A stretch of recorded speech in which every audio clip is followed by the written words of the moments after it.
This digital product has made at least $32,000. In this video, I'm going to explain why digital product businesses like this are absolutely crushing it and how to start your own. Selling digital products is a real way to start a side hustle that's flexible, beginner-friendly, and doesn't require a ton of money, or any money for that matter, to get started. This might sound too good to be true, but stay with me, and I'll explain everything step by step. By the end of this video, you'll see why creating digital products can be a perfect way to build passive income, even if you've never done anything like this before. Step 1. Understand the business model. Let's start with the basics. What is a digital product? Simply put, a digital product is something you create and sell online that people can download or access instantly. It doesn't come in a box, and you don't need to keep any inventory or handle shipping. That's what makes it so beginner-friendly. There's no upfront cost for materials, storage, or postage, just your time and creativity. Digital products can be anything people find useful or helpful.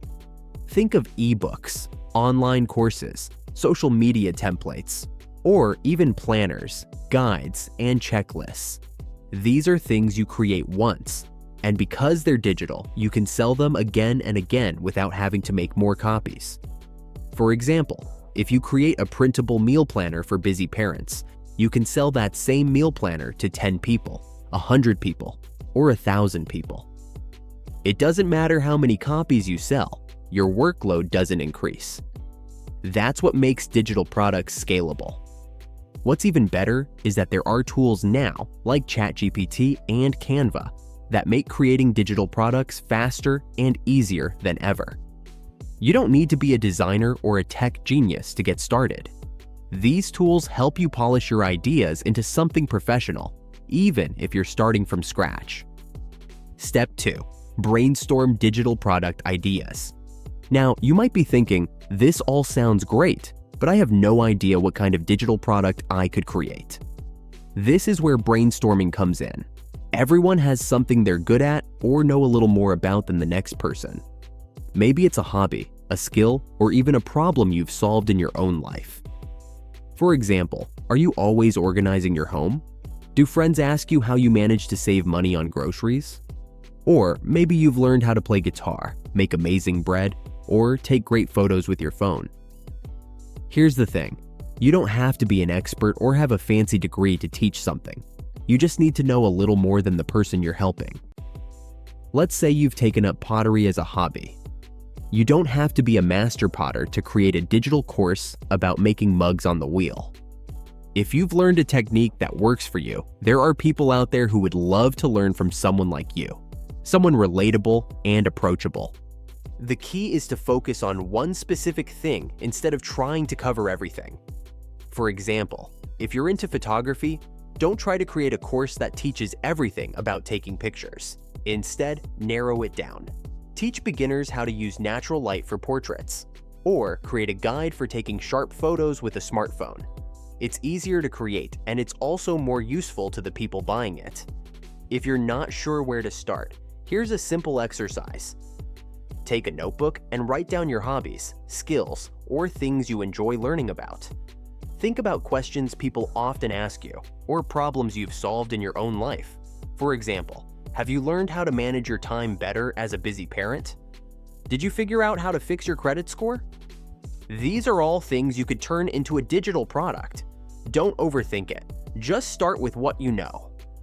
To come up with specific digital products, you can use a prompt like this to get ideas from ChatGPT. Step 3. Find your customers.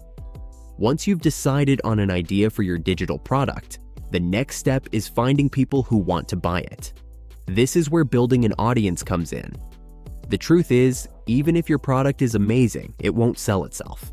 You need to get it in front of the right people.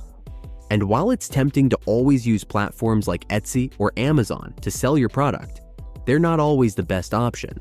Those platforms can be crowded, and the competition is tough. Plus, they charge fees that cut into your profits. I recommend starting out on these platforms, but also really focusing on growing your own audience. That way, you have full control over your sales and don't have to rely on anyone else's platform. One of the best ways to do this is through YouTube. Creating a YouTube channel in your niche can help you reach people who are already looking for what you have to offer. For example, if your digital product is a guide to meal planning, you could make videos with tips and tricks for saving time in the kitchen. Over time, people will see you as an expert in that area and trust you enough to buy your product. Don't worry if you don't have fancy equipment or experience making videos. You don't need a professional camera or editing skills to get started. A simple smartphone is enough to film your first videos. The important thing is to be consistent. Post at least one video a week and focus on providing value. Share useful information, answer common questions, and show people that you know your stuff.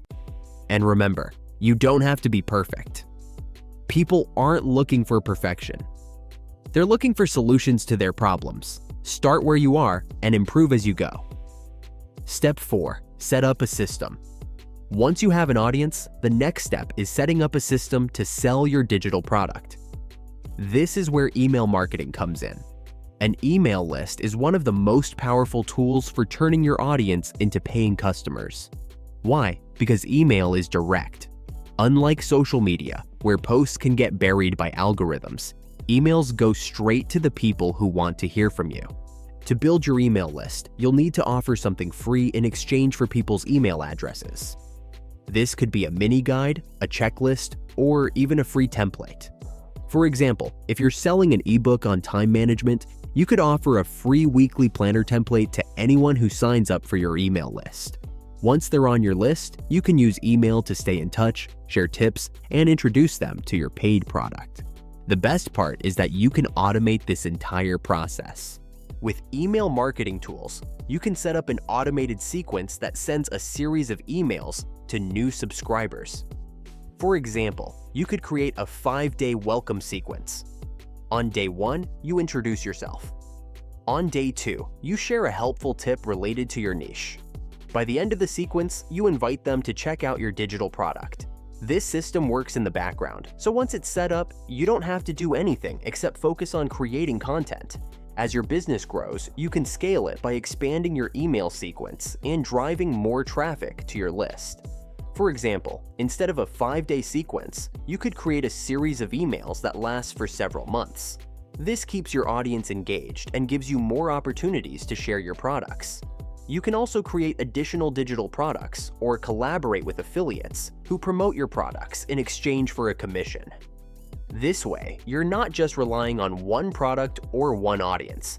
You're building a system that keeps growing over time. The best part about all of this is that you don't need any money to get started. There are free tools that make it easy to create and sell digital products. For example, Systeme is a free platform where you can build sales pages, host courses, and manage email marketing. Canva is a free tool you can use to design ebooks, templates, or other products. And with AI tools like ChatGPT, you can brainstorm ideas, write content, or even create scripts for videos. The truth is, anyone can start a digital product business. You don't need fancy equipment, a big budget, or years of experience. You just need a good idea, a willingness to learn, and the patience to stick with it. What type of digital products are you thinking of selling? Let me know in the comments. And if you found this helpful, don't forget to like and subscribe for more videos like this.